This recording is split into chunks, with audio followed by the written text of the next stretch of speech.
3 سوالات ہیں۔ پہلے سوال کا جواب یہ ہے کہ اگر ناپاکی ہو تو ناپاکی 2 قسم کی ہے۔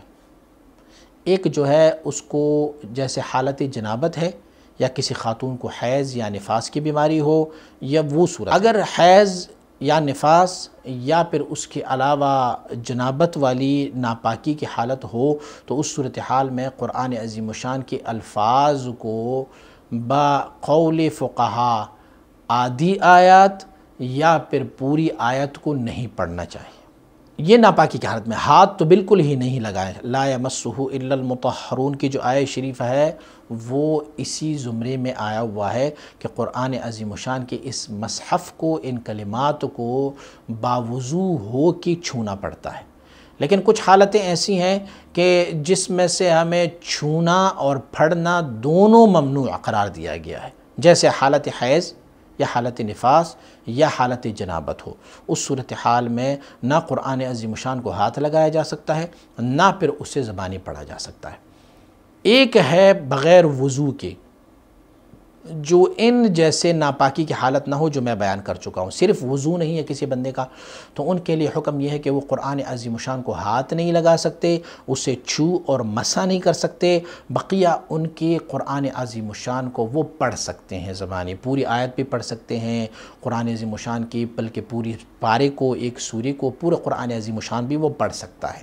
بشرط کہ وہ بے وضو ہو، قرآن کو ہاتھ نہ لگائیں اور وہ جو ہے وہ ایسے زبانی الفاظ سے اسے استعمال کریں تو وہ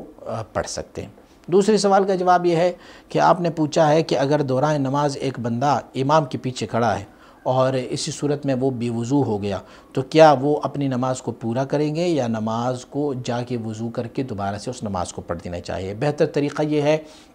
کہ اگر بندہ جیسے بے وضو ہو جائے، امام نہ ہو تو جیسے بھی وضو ہو جائے تو وہ چلے جائیں اور جا کے پھر سے وضو کر لیں، نماز کو کمپلیٹ نہ کریں بغیر وضو کے، وہ جائیں اور پھر وضو کر کے واپس آ جائیں۔ اس میں سے آپ فقہا کے قول کو، بہت طویل بحث اس میں پڑا ہوا ہے کہ اگر وہ جماعت کے پیچھے کھڑا تھا اور بے وضو ہو گیا تو وہ جا کے وضو کر کے واپس آ جائیں، پھر نماز میں شامل ہو جائیں اگر جماعت ختم نہ ہوئی ہو تو، اور اگر ایک بندہ اکیلے میں نماز پڑھ رہا ہو تو وہ جائیں پھر نماز وضو کر لیں اور دوبارہ سے پھر وہ اپنی نماز کو ابتداءً سے شروع کر کے دوبارہ سے اس نماز کو پڑھنی چاہیے۔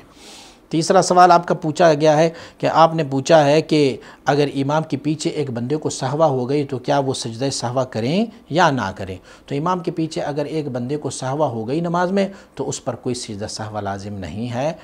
وہ رکعتیں جو امام کے علاوہ، مثلا ایک بندہ آیا 3 رکعتیں پڑھ چکے ہیں امام، چوتھی رکعت میں یہ شامل ہوا، اب جا کے اگلے رکعتوں میں ان سے سہوا ہوا تو اب وہ سہوا سجدہ سہوا ادا کرتے جائیں گے، لیکن امام کے پیچھے کھڑے ہیں اور ابتداءً اور نماز میں کوئی ان کو سہوا ہو گئی تو پھر اس پر سجدہ سہوا نہیں ہے۔ امام کو اگر کوئی سہوا ہو گیا اور مقتدی کو نہیں تھا تو بھی امام کا سہوا مقتدی ہی کا سہوا ہے، پھر وہ سجدہ سہوا ادا کرتے جائیں گے، لیکن مقتدی اگر امام کے پیچھے کھڑے ہیں اور یہ مقتدی خود اس نے کوئی سہوا کر لی امام کے پیچھے تو اس پر کوئی سجدہ سہوا لازم نہیں ہے، اس کی نماز مکمل ہے۔